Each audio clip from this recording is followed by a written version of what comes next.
And you can find us every week streaming live on YouTube, Instagram, and Facebook. So we've got some interesting stuff to cover. The HGTV scam, I'm going to call it, is going to be our last segment here. We've got Moody's chief economist, Mark Zandi, predicting a market correction, not a crash. But first, we're going to talk about May pending home sales. They were up 0.7%. And there's also a data source. It's called Atom Data with 2 T's. They're telling people 3 Philadelphia area counties are the most at risk in the country. So let's get into this first about this pending sale home increase in the month of May. It was a modest increase, 0.7%. It's not anything crazy. And we saw that come up, but numbers were down 13.6% compared to May of last year, according to some data released this past Monday by the National Association of Realtors. So what are your takeaways from the bump in pending sales for the month of May? Well, it's typically spring market anyway. So, but I think that buyers are they're very interested in getting under contract and getting their homes. With all the rumblings of the interest rates continuing to climb, there was this, this real push, this real effort to definitely lock in so that, they can feel comfortable with the rates that were current in the market at that time. Because since then, they've jumped, right, at least a point, right?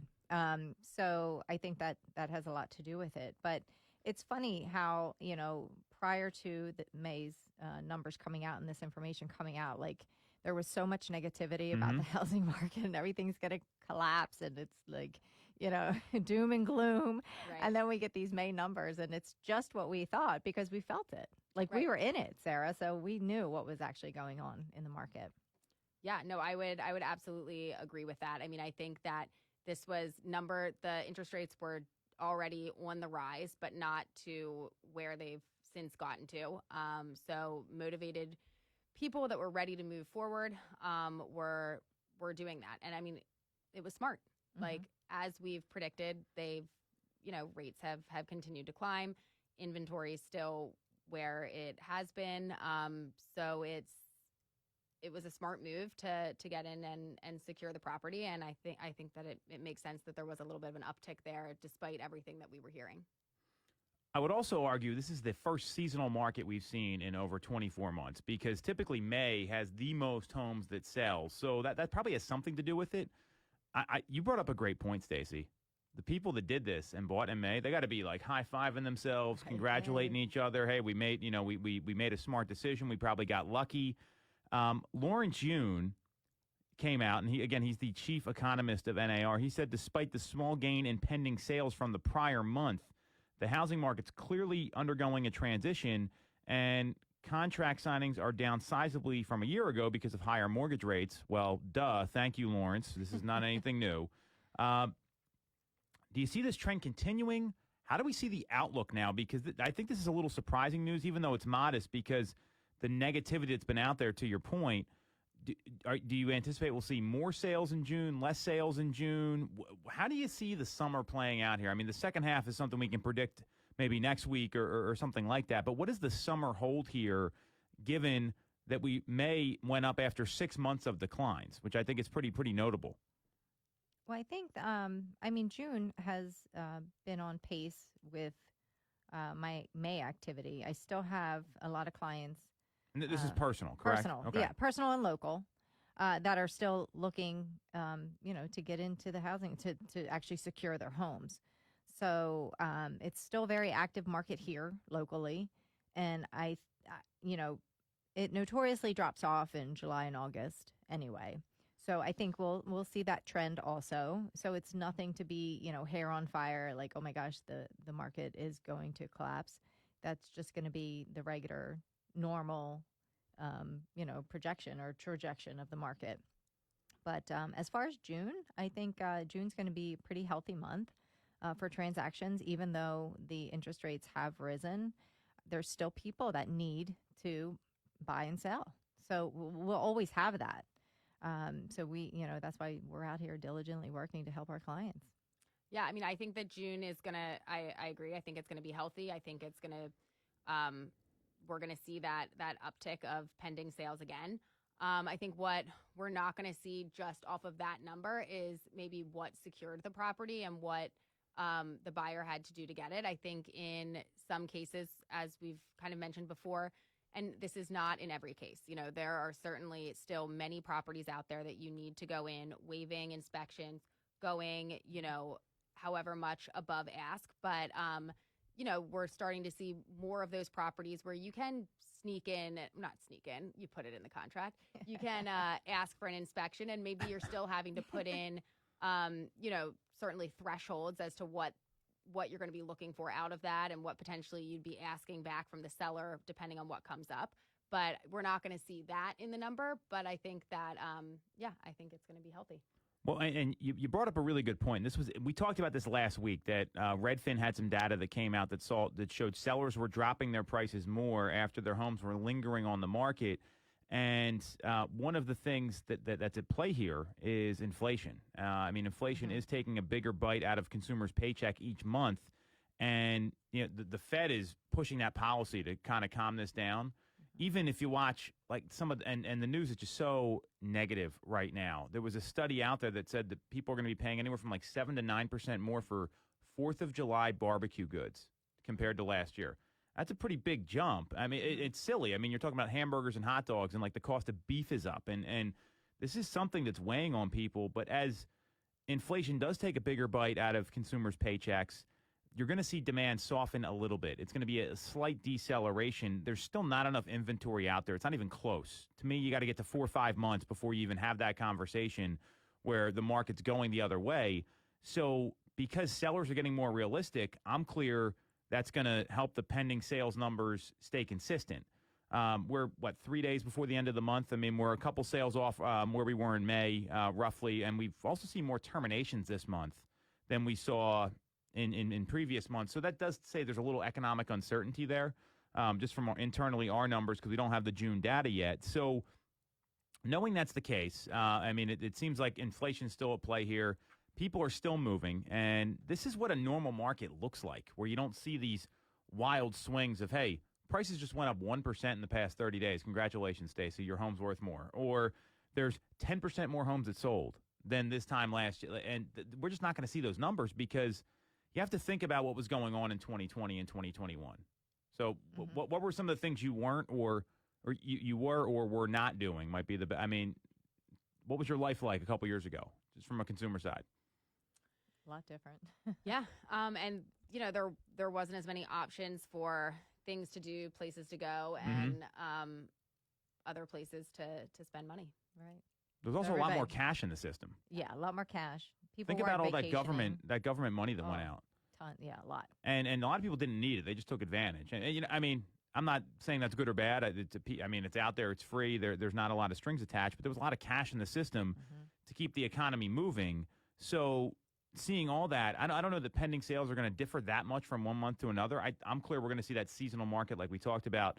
July, things slow down a little bit. August, things slow down a little bit. And then what I anticipate is the second half of the year, the savvy buyers are going to jump into the market and say, I'm okay with higher rates because I don't have to make a decision in the next 15 minutes if I want to write an offer, and I only have 10 minutes to go look at the home because there's a line out the door. Yeah. This is not exaggerated. It's not exaggerated. That's why I'm chuckling, because it's true. Yeah. It is so true. Yeah. So instead of, 15, 20 offers on a home, there might be 2 or 3. So, and that's, that definitely is much better odds that you're going to be able to get your client into a home, or that your client's going to be able to secure their home. Yeah. Although, I do think that is price point dependent too. Because, property dependent as well. Right, property dependent, because I know just this weekend alone, there were several offers that my clients went in on that, competition was still like 10. Yeah. So, there's so it's still right there. now, like it is. And it's so funny because you always want to go in with the mindset of multiple offers and put your best foot forward and don't expect a counter. And I'm personally not seeing many counters these days, like it is, you have to go in strong. but you never know how many are going to be in on a place, because Yeah. there's certainly cases where, there's some where I thought there would be more, and it was a small pool of maybe 3 offers, and then other ones where you're like, there were 14 offers in on that, like, so it's property dependent. Yep. Exactly. So I agree there, and that really just demonstrates that we're not going to see this crash that everyone's talking about. What I wanted to get to next, because this is just, to me, is just a seasonal market, and we're in a normal market. This isn't a bad market; it's a normal market, and it's more like 2019 than anything else.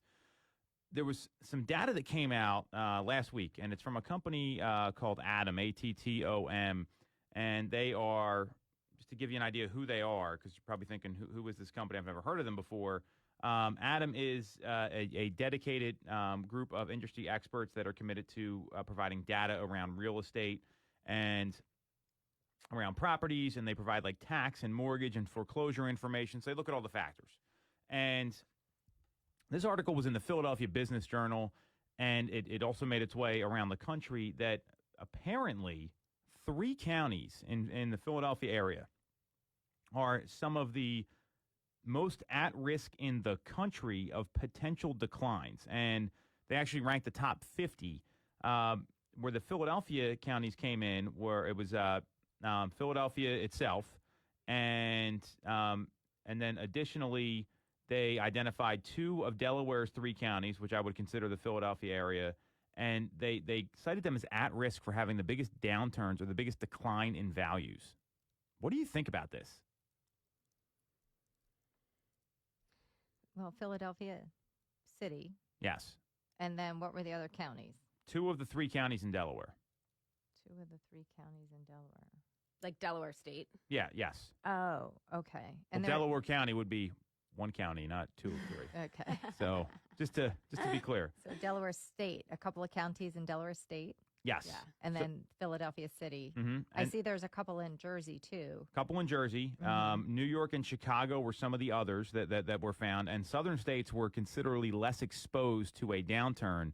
So while you're thinking about this, let me tell you how they came up with this, because I think that's important. So counties were considered more or less at risk based on the percentage of homes facing possible foreclosure, the portion with mortgage balances that exceeded property values, the percentage of average local wages required to pay for a major home and ownership expense at a medium-price single-family home, and local unemployment rates. Okay. And then they based it on home affordability, equity, and foreclosure reports. Well, I think home affordability is always an issue, especially in the past couple of years. Mhm. It's become more and more of an issue. And just personally in our local market, I know that there's been a lot of people leaving Philadelphia City to move to the suburbs. Great point. So Great point. That's my observation about that. So the housing market there, I know that homes for sale are on the market longer than in the city as opposed to in the suburbs. It's probably a half amount of time in the suburbs on the market than in the city where we are now. So, I mean, It's almost exactly half. Is it? Okay. So that definitely has something to do with it. It doesn't seem like, obviously there's still people moving in and out, but mostly out of the cities. So, there's so many factors involved in those decisions for people. Just so many changes that have happened over the past couple of years. Some people are looking, for more privacy or more of their own space as opposed to being on top of each other in the cities. But just looking from some of the counties, especially surrounding the city, it kind of makes sense to me, actually. Yeah, I'm wondering if, because they are sitting longer in the city, it's not like it's a crazy amount of time that they're sitting. So if they'd be more at risk, if you were somebody who maybe had to not have where they sold their home in the city in order to purchase outside, and then they didn't want to have that contingency in place. And they were able to kind of swing it for a little bit where they could go in, get in on their their property outside of the city, and then they were going to list their home here, and now it's sitting longer than what they'd kind of expected. I can see how that would be an issue. So yeah, I feel like there's some factors there that could make that make sense. I mean, I'm still not seeing a ton of, foreclosures or anything like that. Is that what this is like alluding to, that it's going to lead to foreclosures? You guys are being very nice about this article. I think this is a load of crap, and it's poor journalism. I'm looking at some real actual data here, and this is why you two are on the show, because you're much nicer than I am when it comes to this stuff. In May of 2021 to May of 2022, the median home sale price in Philadelphia is $290,000. It's up 7.4% from last year. Okay. Days on market has declined, even though it still is higher.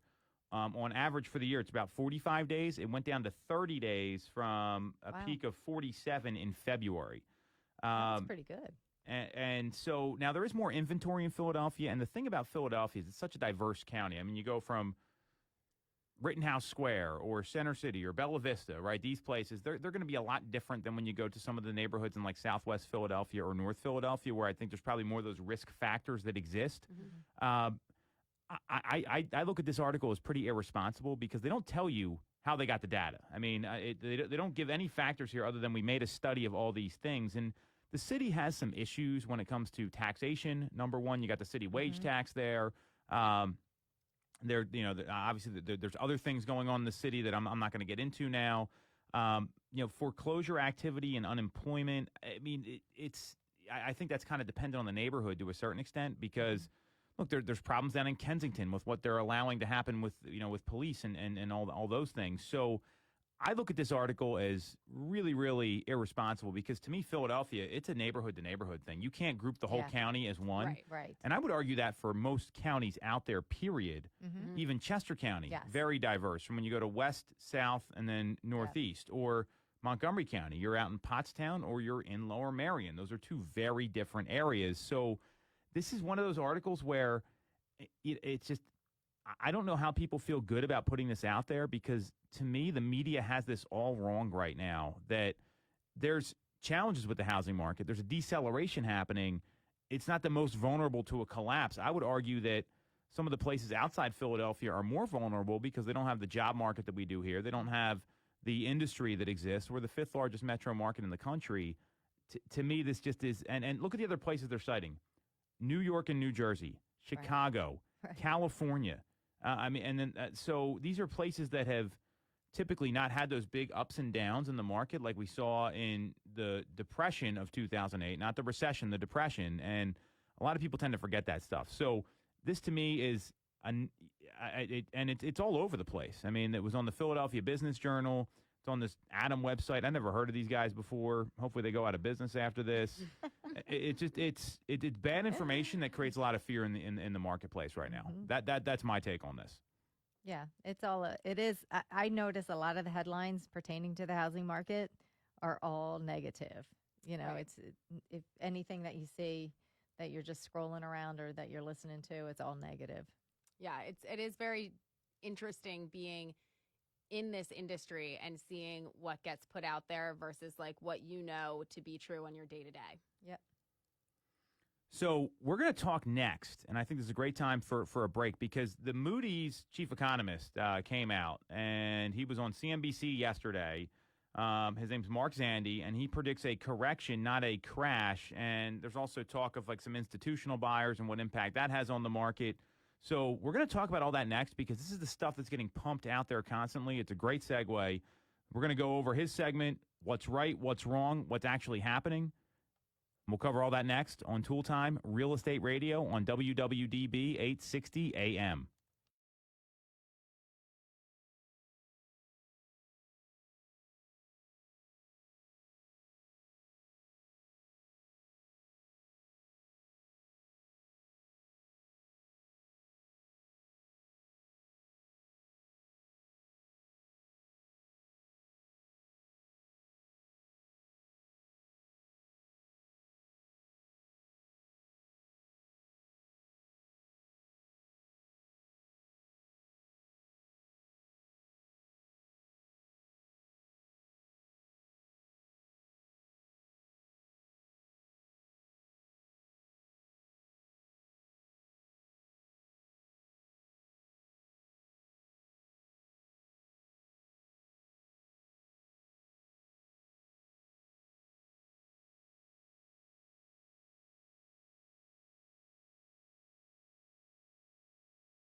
Welcome back to Toole Time Real Estate Radio on WWDB 860 AM. I'm Tom Toole. She's Sarah Tymon. She's Stacey Mitchell. We've got Gabe behind the camera, and we all work for the Tom Toole Sales Group at RE/MAX Mainline, the number one RE/MAX team in Pennsylvania since 2018. And we're streaming live every single week, Tuesdays at 3 on Instagram, Facebook, and YouTube. Just look up Tom Toole Sales Group. So, more nonsense in the media from a much more reputable source. So Mark Zandi, the Moody's chief economist, had a CNBC interview yesterday. It's about a 5-6 minute segment. And basically the short of it was that he is predicting a correction, not a crash in the housing market. My head immediately goes to what's the difference? What is he talking about here? And I'll share that with you in a second. So what basically he said is that, and this was a report from Bloomberg, and again, it was on CNBC, is that he made the prognosis during a housing policy summit where he said lack of mortgage defaults and distressed sales would keep prices from falling too much. That's where you get crashes, when you have lots of foreclosures and lots of distressed sales. So, my question is, what's the correction, right? What does that even mean? Because a lot of people talk in housing jargon like that. So I went to my friend Google, looked it up. Charles Schwab, a reputable source, right? We all know Charles Schwab Investing. He says there's no universally accepted definition of a correction, but most people consider a correction to have occurred when a major stock index, such as the S&P 500 or Dow Jones, declines by more than 10%, but less than 20% from its most recent peak. And it's called a correction because historically the drop often corrects and return prices to the longer-term trend. So I would interpret that he sees prices falling between 10 and 20%. I'm trying to be very logical about this. What do you two think? Yeah, I don't think that you can. Obviously, different pieces of this are related, and how the stock market is doing does affect how people feel and like how comfortable they are moving forward with different transactions. But buying a house isn't something that you just buy and sell as things like go up or down on this isn't like something that you look at on like a daily tick. These are long-term investors or investments. I would say, with the exception of, somebody that comes in, buys, restores, flips, whatnot, and then resells. But even with that, it's not done in a day.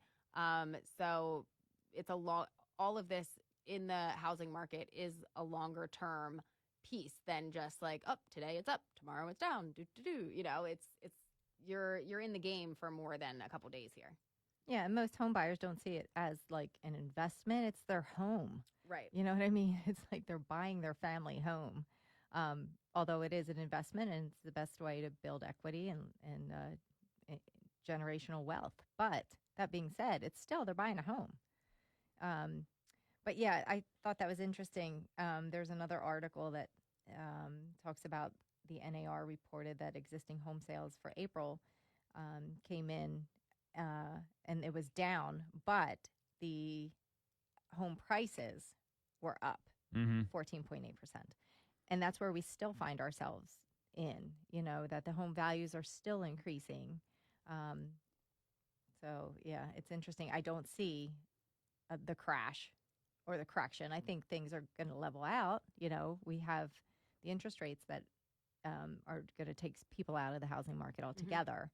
And prices are going to just level out. But even at that, there's still going to be the competition because we have low inventory, and that people are willing to pay above the purchase price.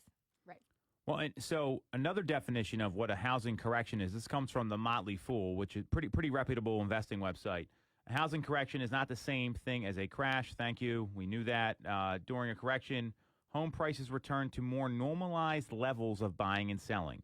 They don't fall suddenly and dramatically as they would in a crash. In other words, things balance out, and that translates into slower home price growth and possibly longer time on the market. That I do agree with. To me, that's much more clear in terms of the definition. And when you look at correction versus a crash, there's a couple factors here, and we've already seen that days on market slowly going up. We're seeing that things are slowly starting to return to a normal market, which I agree with what the Motley Fool said.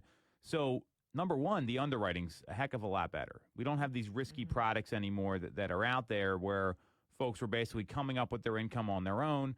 They didn't have these low credit scores. Everything gets underwritten from large deposits in bank accounts. It's a very thorough process. So I'm clear the lending industry really cleaned things up a lot. So that would be one reason. The second is inventory is still too tight for prices to go down.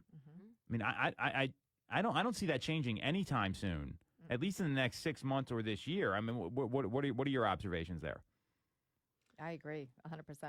Yeah, I mean, as long as the inventory kind of stays where it is and the number of buyers that we have are where they have been, even with some buyers pulling away because of interest rates and other factors, there is a huge pool of them. They are ready to go. So, yeah. And distressed sellers, if a seller is in a situation, maybe something happens in their life that they lose a job or divorce or whatever, the market is going to allow them to get out from under their home and not be a distressed seller. You know what I mean? So it's not, they can avoid a foreclosure situation for the most part. And the housing market is there's plenty of buyers. Right. So they will be able to sell their home. Right. And I mean, and even with a little bit of a tick up of days on market, rather than going to foreclosure, I mean, if you can scrounge together enough to hold it together until a settlement, Yep. If you have to borrow money from a family member, if you have to do whatever, hold it together for that time frame there, and that's going to be your better move. So there's a couple other factors, too. So we're in agreement so far. We've seen the yield on the 10-year Treasury bill. It's up in the 3.25% range. Obviously, that's created higher rates. So I think that's put some cold water onto the housing market. And I look at the Fed's action as one of the reasons why we're seeing this is more of the Fed is forcing this correction almost, because if rates were still in the threes, I mean, there'd almost be no homes available. And inflation is a challenge here. So I'm not saying they're doing the wrong thing. It is clear that, Jerome Powell, the chairman of the Fed, came out and said this might not be the time for millennials to buy. And that was after the meeting last week. So you've got all those things happening, too. I mean, that's forced government regulation. And there's a couple other things happening. Employers are rolling back the at-home work situation. How do you think that impacts all this? Yeah, it's gonna make people have to be closer to work. It's gonna, before you had the ability to kind of meander about a bit and give yourself a longer commute time if it took you to a different place that you wanted to be at, and now when you factor in a daily commute, that's going to most likely make you want to be closer to work, and especially if you went from no commute because you were working at home and then all of a sudden you have a really long one, that's tough. Well, think about the folks that they just said, I'm going full remote. And I know people in our industry, like mortgage lenders, they're saying, hey, I'm not going to be in town for 4 months. I'm going down here. I don't think that's going to fly as much anymore. I've seen the consumer really, especially in our business, there's not these virtual listing appointments happening anymore. There's not virtual showings out of necessity sometimes. And that to me is pretty smart because that happens all the time in resort communities. I'm clear that's something that's pretty savvy by the consumer adopting that, because you can get a pretty, iPhones are amazing things, right? You can get a pretty good view of what happens there. Also, to your point, Sarah, you can't go, hey, I'm going to go move to Lancaster, even though I work in Philadelphia, and deal with the commute because I want 3 acres of land. Right. That's not happening. So that I would say that's as much of a part of this as anything else, because my view is the places that get softer the quickest are the most rural locations, those kind of fringe communities versus Center City or the main line or media or places where people are constantly moving and want to live. So that to me is a factor here. What about institutional investors? What do you think about them? Yeah, that's there's quite a bit of that going on right now. It's definitely affecting the rent market, that's for sure. I hear a lot of people complaining about the increases in their rents, their families' rent, things like that. So that is definitely making a big impact. Right, and it's pulling from the pool of potential properties, especially when it's an investor that comes in and buys, a single family home or something like that and then has it as a rental, it's pulling away that as an option from, just your person that wants to buy this to be their home to live in. And I mean, the investors have a couple different advantages that they can pull out when they go to putting in their offer. One of them being a lot of times it's cash, so they've got a leg up in a lot of situations where they can afford to go in and do what they need to do to secure it. And then that's one less property in an already low inventory market. Yep. So our friends at Broke Agent Media went over this NAR survey that was done. So there was a survey that NAR conducted called The Impact of Institutional Buyers on Home Sales and Single-Family Rentals. And there was 3,600 plus realtors that responded. And there was a couple key findings. One was that there was the first one that they focused on the share of residential sales represented, which stood at about 13%, meaning that was the percentage of sales that were that had an institutional buyer come in, and that was based on some deed records that were collected from Black Knight. And there was a couple states that stood out. It was like Texas, Georgia, Oklahoma, Alabama, Mississippi. Typically places that have newer housing inventory than we do. I mean, they don't have like the 100-year-old home that people are ready to go spend all kinds of money on. If you look at the institutional buyers for the single-family home median price is typically 26% below the actual median sale price. So it's a lot of distressed properties. It's a lot of things that need work. And their second finding was that it was based on the survey, there was 10 market factors that attract these buyers. Fast household formation, high density of renters, high density of millennials, high income, high education, more people moving to the area, fast rent growth, fast home sale growth. But really it was the biggest thing I took away from this is that they offer cash. They go to properties that typically need work. And Sarah, I want to get your perspective on this because you're going through this right now. Mm-hmm. I think a lot of home buyers just don't even want to deal with work, and you're going through a whole home renovation. And leaseback and home repair were the most important services that were provided. 30% of institutional home buyers gave folks the option to lease back, and 27% made home repairs a non-issue. The primary reasons people sold to an institutional home buyer was 29% wanted the cash right away, and 27% wanted to sell it as is. So it sounds like distressed sale, home needs work, meaning like the property's distressed, not like a distressed sale condition, and cash right away and the option to live in the home while they find something, which, I mean, that's been the biggest complaint for home sellers for 24 months. Mm-hmm. Although I'm a little bit surprised that some of the investors are allowing people to live in, like to kind of lease back and live in it afterwards, because I guess it depends on the size of the investor and how much cash flow they have and everything. But what I found with, I guess, particularly smaller investors is they need to get working. If it's a project that they're going in or a home that they're going in and then they are doing a bunch of work to it to flip it around and sell it again, they typically need to get started right away. They have their plan in place. Like they know they do this, they know what they're doing, they have their people ready to go. Sometimes I feel like, they even have like a staff or of workers that are employed and they need work for them to go to every day or else, what are they doing? So I'm a little bit surprised that that's something that was kind of flagged as a thing that they're offering. Because I've had situations. I recently had a deal where I had a seller who had tenants in the home and they were, supposed to be out by a certain date. And then the deal ended up falling through because it was a small investor that was purchasing it and he needed to be able to get started on it right away. And there were two issues, but one of them was the tenants weren't getting out as quickly as promised. And he was like, well, I can't sit here and wait like an extra week, 2 weeks for them to get out. Mm-hmm. And that's an issue for the small investor, and that's probably why these guys are more equipped to do. These companies are more equipped to do that because they've got capital. Yeah, they're not looking at the small investor is in a tough spot sometimes because they have to make their money work for them as quickly as possible. They can't afford not to. That's built into their balance sheet and what a lot of these big companies do. And I But think that's a relevant point. the institutional investors, they probably bake it into the offer that, Yeah. they do go in under asking with quick close, cash, blah, blah, blah.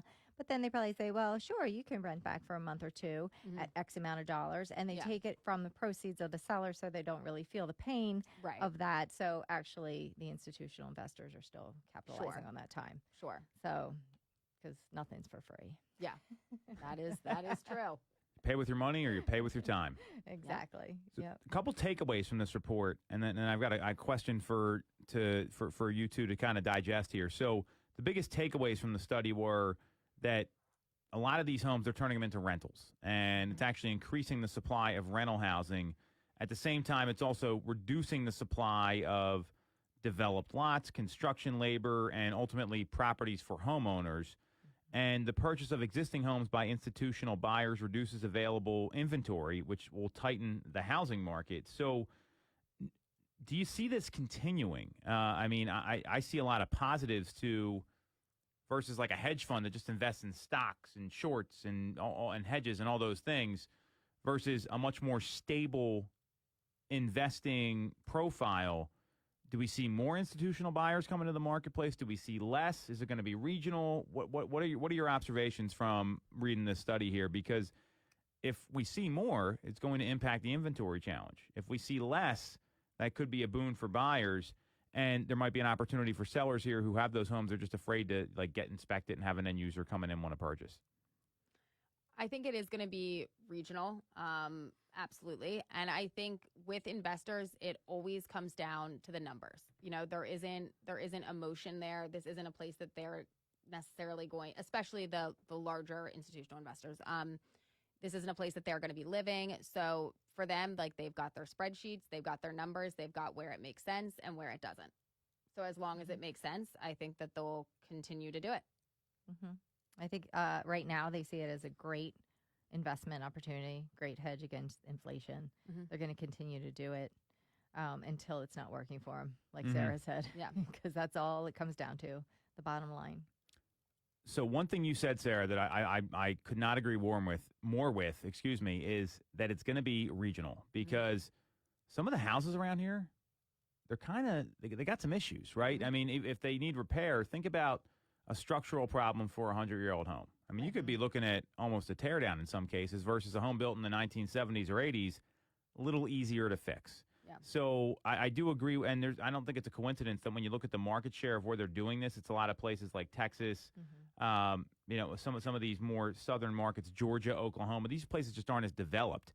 And when you think about our friends at Zillow, where they were having their iBuyer program, they were in similar markets where it was, we know what we're getting, we have a buy box, we're looking for homes no older than X, between X and Y bathrooms and bedrooms. So what I'm clear on is that, one, it is going to be regional, although there are companies around here that do this stuff. I mean, if you've, like Sylvan Real Estate Investors, I don't know if you guys ever ran across them. They've made offers of listings online in the past. They rarely close because they try to renegotiate everything. They do target properties in like Delaware County specifically, places that need work. And I've seen a lot of wholesalers come out of the woodwork here. I mean, they're literally, we got a message while we're here from a wholesaler that got sent to me that said, "Hey, I want to know if you have a buyer for this property I'm trying to flip the contract for." So I'm clear those people can be beat by the institutional investor, but the institutional investor is very risk adverse. And the properties around here carry more risk because they're just older homes that have a different type of construction. So to me, this is going to be a regional play for sure. And in markets where the prices are a little more at a premium, I mean, let's say New York or Washington, D.C. or Boston or places like that, even more so than here, I don't think they're going to go into those markets as deeply. And it's going to be based on where it's like kind of a meat and potatoes, sort of a more affordable market, maybe some of the suburban markets that are there as well.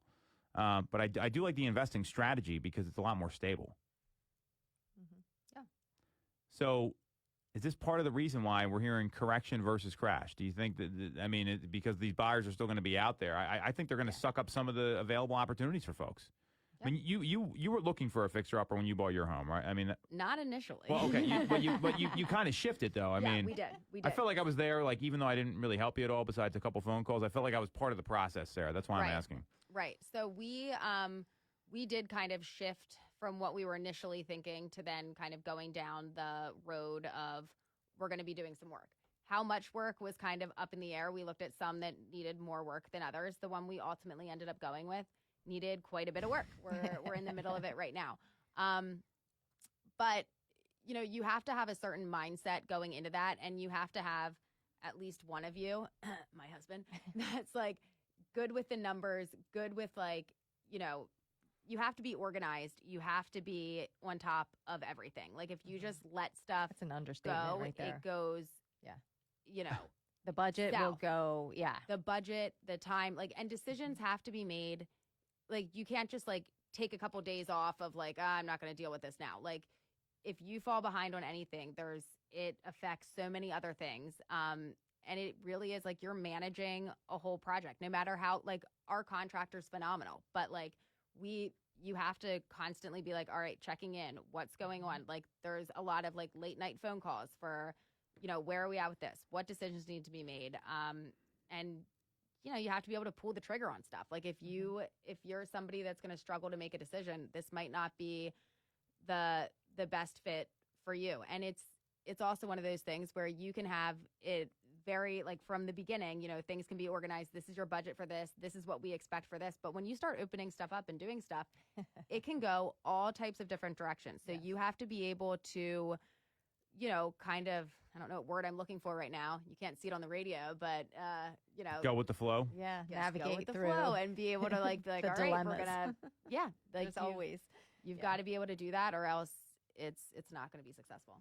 Well, and a lot of buyers don't want that, and that Right. to me, and the reasons you're doing it. My observations are it was a home that maybe was a little bigger in a different area where you're willing to put the sweat equity in because you're going to be there a long time. Yeah. There's going to be people that just don't ever want to do that, no Right. matter what happens, and I can see both sides of this, and I think it makes sense. And I mean, you're coming out way ahead. I mean, we talked about it. We're not going to go through those details here, but this is a good move for you guys. I mean, Yeah. financially, for your family, it's a win all around. It'll be a lot easier when you get into the house, probably. Than Right now we're in between, but A year from now, you'll be like, oh, God. Well, but think about Right. the pain points that some buyers are when you have consumers, they're like, there's no way I'm doing that. right. But Yeah. then they have to adjust to the market. Institutional buyers, they're willing to deal with all this stuff because they're not living there. So Sure. if they can make a deal work, and some of these people, the seller of your home made a smart move and hired an agent and took it to the market and got more than they would have with an off market investor sale. But some people don't have the option to do that. They need the cash right away, or they just don't have a choice. So I see this as something that's going to keep inventory low for a little bit because a lot of these big companies and this investing money, they've picked up on, hey, real estate's a pretty good investment, rent's going up. So to me, this is going to be there. And I also do not see a correction. I just want to go on record in saying that. All these factors they're talking about here actually argue against a correction. And I totally disagree with Mark Zandi on the correction that's coming. We're going to end it right there, I like it. apparently. All right, good. like it. All right. I like it. So we're going to take a quick break. We're going to come back. We're going to talk about HGTV, the houses they build, and are we calling this a scam? We'll find out next on Toole Time, Real Estate.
We are back for the final segment of Toole Time Real Estate Radio on WWDB 860 AM. I'm Tom Toole. She's Stacey Mitchell. She's Sarah Tymon. We've got Gabe behind the camera, and we all work at the Tom Toole Sales Group with RE/MAX Mainline, the number one RE/MAX team in Pennsylvania since 2018.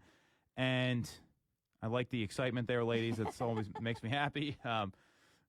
Working hard here. What can we say? And if you want to find the show every week, we're streaming live on YouTube, Instagram, and Facebook. Just look up Tom Toole Sales Group. So, House Digest came out with an article. This was pretty interesting. Gabe, he doesn't have a microphone on him, but he sent this to us today, that a lot of people with these HGTV Dream Homes or Extreme Home Makeover, they don't like winning the home. And when you think about this, I mean, this began back in 1997, so there's been 25 years of this HGTV home sweepstakes, and there's been all kinds of properties that have been built, like log cabins, modern homes, Victorian-inspired properties, and there's a lot of regret for the winners. And this may seem a little unthinkable to be upset about living in one of these like multi-million-dollar homes that they do, but the thing is, a lot of people don't realize that you need to pay the property taxes. And for a lot of winners, they can't afford the tax bill. It's way too big to handle, and they're unable to stay in the home. So what do you think about this? I mean, this was, I kind of know this internally. I was still shocked to hear it today when we were prepping for the show. I mean, I think I'd still like the chance to win it. But yeah, I mean, it's one of those things where it's like, oh my gosh, I won this unbelievable thing, and then the truth of it, that sucks. Like if you didn't realize going in, and then all of a sudden you're underwater. Well, and it's not just there's two tax bills. There's the property taxes. There's also the federal tax bill for winning the property. Mm-hmm. So what is it, like the gains or something? What? So for the feds, there was a $1.75 million home. Mm-hmm. If you win that home, it's going to cost you $700,000 in federal income taxes. Wow. And that's just like right off the bat, right away. Yeah, because you won. It's like the Publishers Clearinghouse, right? That's a stiff tax right, and with bill. that, it's not like it can just come out of. Yeah, it's not liquid. Just like come out of your winnings. Yeah, that's tough. It's got to be in the fine print somewhere, but it's fine print. People don't. I mean, I think it's called the IRS's fine print. Well, and I mean, and all of these homes that they build are incredible. So they're all going to come with. I mean, even if that's on the high end, like it might not be. That might be pretty standard for where they would all fall. And then you have real estate taxes, state income taxes, energy bills. Oh, I mean, I can't imagine the energy bills. And even if you were to say, well, I'll take out an equity line to pay the taxes, well, you got to have enough income to support a $700,000 loan that you're paying just to pay the taxes. So it's pretty wild to me that this happened. So kind of what went on is that they've there's one person in particular that held out longer than any other recipient. Her name was Tina Carlson. She entered the competition, won back in 1998. It was the second year, and she won a home located in Beaufort, South Carolina. And she decided to keep the home, and she owned it for 8 years. And then ultimately the tax bill was too high, and she sold it in 2005. So, I mean, it's I don't think people are ready. They understand the costs associated with these big homes. And not that it's, home ownership has a lot of financial benefits. I mean, imagine if someone said, hey, Sarah, here's a $2 million home. Good luck. I mean, would this even cross your mind and I think anyone here is a little jaded because we know this stuff. Right, right. Well, and I guess especially for I guess bottom line is if you don't have the money to pay that initial bill, like you're screwed, right? But from when this first started, so it was 96 or 95 or something when they first started doing this until now. I mean, I guess depending on the location, lots of little factors. If you were able to handle that initial bill and you were able to Airbnb it, maybe you could because you would almost need some other way of money coming in order to afford this. Just on its own as an additional bill, I would think that would be too much for anybody. But if you could kind of supplement that and have some type of income coming in from it, I almost feel like that would be your only way that you would be able to afford it. And I guess for the people that if there were any participants out there who won and, that $700,000 bill isn't a problem, and, paying these other things aren't a problem, blah, blah, blah. It's kind of like, well, you're a jerk that you're the one that got to win it. Right. 'Cause what does your you didn't need current it anyway. house You look could have like? just gone and bought it. Exactly. Well, and apparently they don't even care about the odds of this. The numbers were staggering, and then we can real quickly talk about the Extreme Home Makeover. So 6 of 21 winners up until 2018, only 6 spent more than a year living in the home. Most sold very quickly after having like a couple like vacations in the house, and others went with the cash price right from the beginning because, I think it's the idea of the contest is they make money, and it's kind of like the person that's underwater in their home or they can't afford their property, and the advice we give them, just sell the thing. Yeah. And I think that's probably the best thing you can do there, because then at least you have some cash to pay taxes and do all that. So this never even crossed my mind. I mean, you think but at the same time, now that I think about it, I'm like, yeah, duh, this is exactly what's happening. Yeah. So it's kind of funny that it also says in here in the article that for a number of people, I guess, in addition to winning the home, you also win the ultimate weekend, which is just what? some cool vacation. Like, I guess, very like 5-star everything, super fancy, fully paid for, and doesn't come with a tax bill. And it sounds like for some of the winners, like that weekend made it worth it. Like, even if they sold the home right away or had some like financial struggles, like that was a cool perk. And it's just like funny that you win this unbelievable home and yada yada, but like the vacation was honestly the best part of it. Well, I guess if you sell the home, that's the only time you spend in the property. So I don't know. I mean, some of these homes are ridiculous. So, the HGTV story is not horrible. The Extreme Makeover Home Edition one is. And what I'll share with you here is that there's a lot of properties that these families win these renovations, and like 6 years later, they're going into foreclosure because utility bills are soaring by like $700 to $1,200 a month. The property taxes go up. In 2005, there was a family that was given a 4,300 square foot home, and the bank auctioned it off 6 years later because a lot of people, they either took mortgages out on their new expensive homes to pay off the old bills, pull the money out of the house to start a company or a new venture, or they just couldn't afford it in the first place because a lot of these people had some financial issues. Right. That's usually why they were selected for it. Right. And I mean, it's bananas to me. So apparently, there was one episode in particular. It was for the Higgins family and 5 orphans who had lost their parents to cancer and heart failure, and the home was built for them. And then it was like the kids moved in with another family. It was the Leomitis family. I guess I'm pronouncing this right. And they built them this 9-bedroom mansion, gave them new cars and groceries. And then when the cameras left, all of a sudden, they like the family kind of like broke up and they forced the kids out. And I mean, it's like, it's amazing. Tragic. Well, I think money is a lot like alcohol. And when people get too much of it, you kind of see what they're really like. And unfortunately, it sounds like that situation. But I mean, this show sounds like a disaster. Yeah. It's like when people hit the lottery and they follow them around too. Right. And then 3 or 10 years, 5 years later, they're flat broke. Yeah. Like they spent it on everything and gave it away. Yeah. And they have nothing to show for it. Right. Imagine if one of these homes got built next door to you and you're in like a normal kind of neighborhood, and then all of a sudden there's like a water slide outside and like, a petting zoo or whatever you're going to have there. So this show, I'm glad I never watched this show. It just makes me angry even talking about it. Yeah. So that's some lighter stuff here on Toole Time Real Estate Radio this week. You want to follow Sarah? She's at Ty_Ty Time on Instagram. You can follow Stacey. She's at the number 2 Mitchco on Instagram. You can follow me at Tom Toole III, Tom Toole 3RD. We're streaming live every week on Instagram, Facebook, and YouTube. Just look up Tom Toole Sales Group, and we'll be back next Tuesday at 3 with more great real estate information. Take care.